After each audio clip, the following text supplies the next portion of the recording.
విఘ్నేశ్వరుణ్ణి పొద్దున్నే ఒక్కసారి చూసి నమస్కారం చేస్తే చాలు.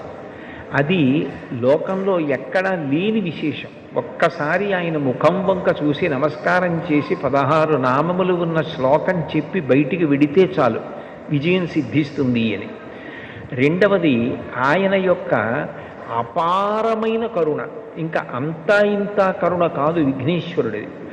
ఆయన క్షమించినంత తొందరగా ఎవ్వరూ క్షమించరు. మీరు చూడండి, అందరికన్నా ఎక్కువగా మరిచిపోయే లక్షణం ఎవరికి ఉంటుంది అంటే పిల్లల యందు ఉంటుంది. మీరు పిల్లలు అనేటప్పటికీ ఒక విషయం జ్ఞాపకానికి తెచ్చుకోవచ్చు.